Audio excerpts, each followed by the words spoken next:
کیا پیغمبر بھی شریعت کے پابند ہوتے ہیں؟ اگر پابند ہیں تو پیغمبر نے زیادہ شادیاں کیوں کی؟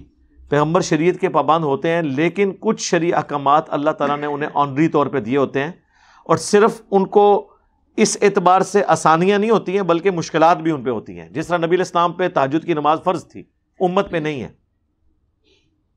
ایک ایکسٹرا چیز آپ کے ساتھ اٹیچ تھی. کچھ خصوصیات ہیں.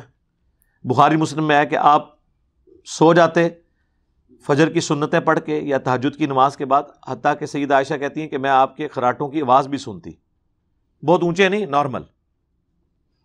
اور پھر آپ اسی حالت میں جا کے نماز پڑھاتے ہیں. میں نے پوچھا یا رسول اللہ آپ نے وضو نہیں کیا؟ آپ نے فرمایا ہم انبیاء کی صرف آنکھیں سوتی ہیں، دل جاگتا رہتا ہے. اب یہ پروٹوکول ہے. باقی شریعت کے وہ پابند ہیں، وہ تو قرآن میں واضح ہے 3 دفعہ، سورہ الزمر میں، سورہ یونس میں، سورہ الانعام میں. قل انی اخاف ان عصیت ربی عذاب یوم عظیم. اے نبی تم فرماؤ اگر میں بھی اپنے رب کی نافرمانی کروں تو مجھے بھی خوف ہے اس بات کا کہ بڑے دن کا عذاب مجھے بھی آ پکڑے گا. یہ آپ جو سورہ بقرہ کی آخری 2 آیات پڑھتے ہیں، کبھی ان کا ترجمہ آپ نے پڑھا؟ آمن الرسول بما انزل الیہ من ربہ والمؤمنون. رسول ایمان لے کر آئے اس پہ جو ان کی طرف نازل ہوا. سب سے پہلے نبی علیہ السلام خود ایمان لے کے آئے، والمؤمنون، اور ایمان والے بھی ایمان لے کے آئے.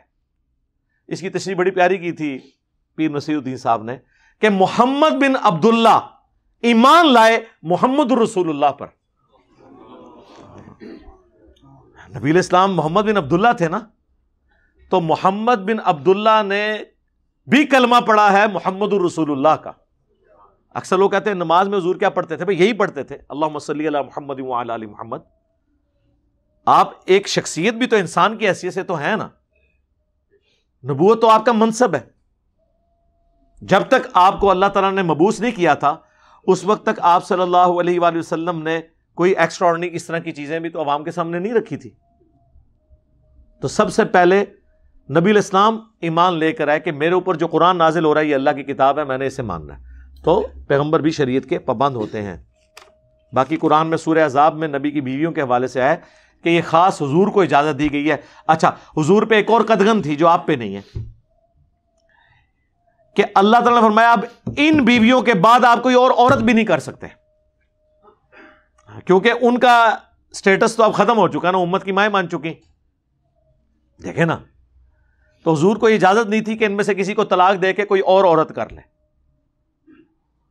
یہ بھی اللہ تعالیٰ نے ان سے فیسلٹی لے لی. لیکن مسلمان عرب میں جائیں سینکڑوں عورتیں کی ہوئی ہیں، 4 طلاق دیتے ہیں پھر 4 اور کر لیتے ہیں.